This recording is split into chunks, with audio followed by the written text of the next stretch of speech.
네, 마지막 주제입니다. 해임한 거부.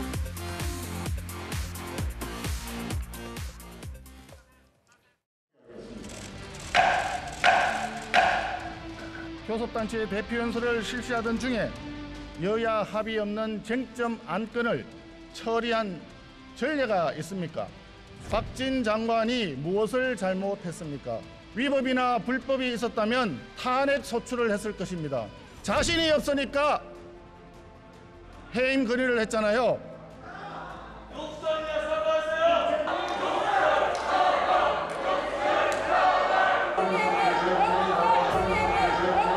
무기명 투표 방식으로 표결하겠습니다.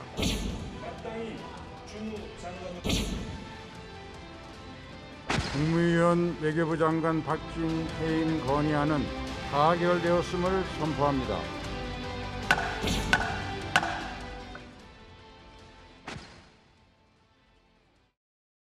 네, 보신 것처럼 그제 박진 외교부 장관 해임 건의안 야당 단독으로 국회에서 가결됐습니다. 윤 대통령은 이 해임 건의를 거부했고요. 아, 그랬군요. 네, 박상규 의원님 예상됐던 부분이죠? 네, 뭐 공언했던 것이고 김은혜 수석이 지금 나오는 대로 그냥 짧게 대답했습니다. 아쉬운 것은요. 정의당이 표결에 불참을 했는데 정의당의 입장이 좀 새겨볼 만한 부분이 있어요. 뭐냐면 얼마 전에 이제 엘리자베스 2세 여왕이 서거하지 않았습니까? 예. 그래서 나온 그 영국의 비유가 있는데 매 맞는 아이를 영국 왕실에서는 따로 뒀다. 휘핑보이라고 그러죠. 휘핑보이. 그러니까 예.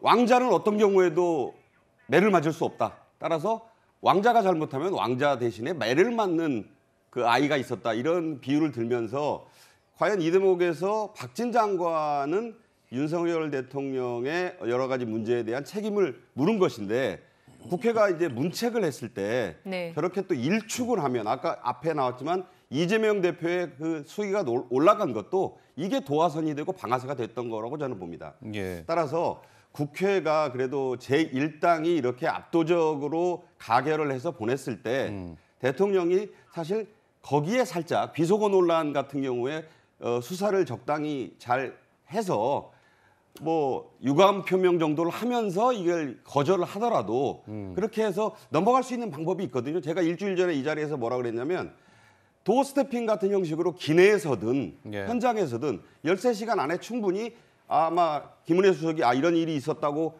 귓속말로라도 전해 들으면 내가 그 말은 좀 한 말이고 안 한 말이고 정도는 했을 수 있고 네. 거기에 대해서 그 말은 좀 부적절했다 이렇게 해서 좀 입장을 표명했더라면 이게 이 지경까지 왔겠느냐 그런 생각이 들어요. 알겠습니다. 네. 자, 해임 건의안이 어쨌든 통과가 됐고 그동안 7차례 이제 장관들에 대한 해임 건의안이 국회에서 가결이 됐는데 5번은 해임 건의안이 이제 가결이 된 이후에 장관들이 실제로 물러났고 김재수, 박진 이 2명의 장관은 이제 대통령이 거부권을 행사하면서 받아들이지 않은 이런 상황이 됐습니다. 어제 박진 외교부 장관 정상적으로 업무를 수행하는 모습이었는데요. 다소 좀 이렇게 최근의 상황에 대해 한탄하는 모습도 보였습니다. 잠깐 들어보시죠. 우리 정치가 어쩌다 이런 지경까지 왔는지 참 착잡한 심정이 들었습니다. 요 며칠 사이에 밤잠을 설쳤습니다. 외교는 국익을 지키는 마지노선인데 그 외교가 정쟁의 대상이 되면 국익이 손상되고 야당에서는 이번에 그 대통령 순방이 외교 참사라고 이렇게 폄하를 하고 있습니다만은 저는 거기에 동의할 수 없습니다. 자, 야당이 이제 박진 외교부 장관을 해임하는 사유, 해임 건의안을 내면서 했던 이 사유가 이렇게 지금 나열이 되어 있습니다. 그래픽에 뭐 나토 때 문제부터 해갖고 펠로시 홀대 논란, 뭐 최근에 영국에서 조문 취소, 한일 한미 정상회담 제대로 못한 거 아니냐, 비속어 논란까지. 우리 최진봉 교수는 이 박진 장관이 저러한 이유 때문에 실제로 해임이 돼야 된다라고 보십니까? 아니면 민주당이 너무 좀 정치 공세적으로 나간 걸까요? 어떻게 보세요? 아니, 저는 이렇게 생각해요. 이제 박진 장관의 외교 참사라고 생각을 안 하신다는데 국민들은 많은 부분 외교 참사라고 생각하신다고 저는 봐요. 그리고 지금 이제 대통령께서 2번의 순방을 하셨는데 여러 가지 논란을 낳고 순방이 끝났습니다. 누군가는 책임을 져야 되지 않습니까? 그럼 이렇게 그냥 또 넘어가면 다음 순방은 또 어떻게 할 겁니까? 이러면 국민들이 불안해서 대통령 순방 나가실 때마다 얼마나 불안하시겠어요. 그러니까 저는 물론 박진 장관이 저는 외교 참사가 아니라는 부분에 동의할 수 없지만 본인이 억울하게 느낀 부분도 있을 수 있다고 봅니다. 예를 들면 뭐 대통령실의 의전 담당이든 아니면 행사를 조율하는 분들 이런 분들도 책임 있지 않나. 또 뭐 대통령 본인한테도 문제가 있지 않나. 이런 얘기를 할 수는 있겠지만 누군가는 책임을 져야 돼요.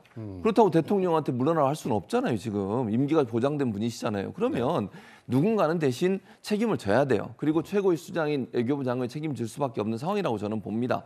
어쨌든 보좌를 잘못한 부분도 있는 거잖아요. 외교부가 모든 걸 총체적으로 보좌하진 않지만 대통령실의 보좌직도 보좌하시는 분들도 있지만 그래도 누군가 책임을 지고 이 문제에 대해서 국민들이 문제가 있다고 지적하시면 네. 책임을 지는 모습을 보여드려야 돼요. 그런 점에서 박진 장관에게 해임 건의안이 저는 같다고 보여지고요. 예. 본인이 좀 억울하게 느끼시더라도 이거는 정부를 대표해서 외교가 앞으로 좀 더 나은 방향으로 갈 수 있는 방향으로 가겠다는 쇄신의 목적도 있기 때문에 그런 차원에서 저는 외교부 장관 해임 건의안은 당연히 했어야 된다고 생각합니다. 대통령도 네. 받아들였어야 된다 이렇게 저는 보시는 개인적으로 거죠? 그렇게 생각합니다. 네. 어떠세요, 우리? 뭐 잘 아시다시피 이 문제는 이제 외교 참사라는 게 민주당의 규정이잖아요. 근데 박진 외교부 장관뿐만 아니고 윤석열 대통령도 그 참사라는 부분에 대해서 동의할 수가 없는 것으로 보여요. 자, 그렇게 되면 참사가 아닌데 왜 외교부 장관을 해임하느냐 이런 문제에 봉착하게 되죠. 그런 점에서 본다면 참사가 정말 있었느냐 없었느냐 하나하나 따져가면서 이 문제를 해결해야 되는데 자, 뭐 국민들 얘기를 자꾸 많이 하는데 그거 뭐 이게 여론조사로 해결될 문제입니까? 저는 하나씩 따져서 정말 외교부 장관한테 무슨 책임이 있는지 네. 아니면 남의 책임을 대신 져야 하는 것인지 아하. 그것들을 충분하게 설명한 뒤에 따져야 하는데 일단 윤석열 대통령은 그거 동의할 수 없다. 뭐 탁월한 능력을 가진 분이다 이렇게 아니 얘기하지 그러니까 않았습니까? 그런 예. 입장을 밝혔다고 봅니다. 뭐 민주당은 민주당이 가진 권한을 행사하는 것이고 예. 대통령은 대통령이 가진 권한을 행사하는 것으로 봐야 된다 이렇게 생각합니다. 네, 민주당의 강공이 이제 박 장관에 이어서 다음은 한동훈 법무부 장관 그리고 이상민 행안부 장관을 향하는 게 아니냐 이런 얘기까지 나오고 있습니다. 장희찬 이사장 이게 가능할까요? 짧게 글쎄요. 대답해 주시죠. 민주당이 이전부터 이상민 장관과 한동훈 장관에 대해서는 뭐 탄핵할 수 있다는 이야기 했거든요. 네. 그런데 못 하고 있습니다. 네. 제가 앞서도 말했지만 이 탄핵안 해봤자 헌재에서 부결되거나 기각되면 민주당에게 엄청난 정치적 역풍이 오기 때문에 심지어 이 탄핵안은 발의조차 용기 내기가 쉽지 않을 것이고요. 해임 건의안 이번처럼 할 수 있을까? 그만한 국민적 명분이 있어야 됩니다. 이번에 해임 건의안 박진 장관의 잘못은 아니지만 현재 여론 지형상 윤석열 정부가 좀 불리한 그 빈틈을 민주당이 집요하게 공략하고 있는 것인데 행안부나 법무부 관련 이슈에서는 국민들이 그런 명분을 민주당에게 줄 것 같진 않아요. 그래서 지금도 이미 과유불급이지만 더 욕심내다가 무리수 두다가 역풍의 시간이 훨씬 더 빨리 찾아올 수 있다는 점을 민주당 정치인들이 고민해야 될 것 같습니다. 네. 알겠습니다. 시간을 정확하게 맞춰주셨네요. 박진 장관 해임 건의안 얘기까지 해봤습니다.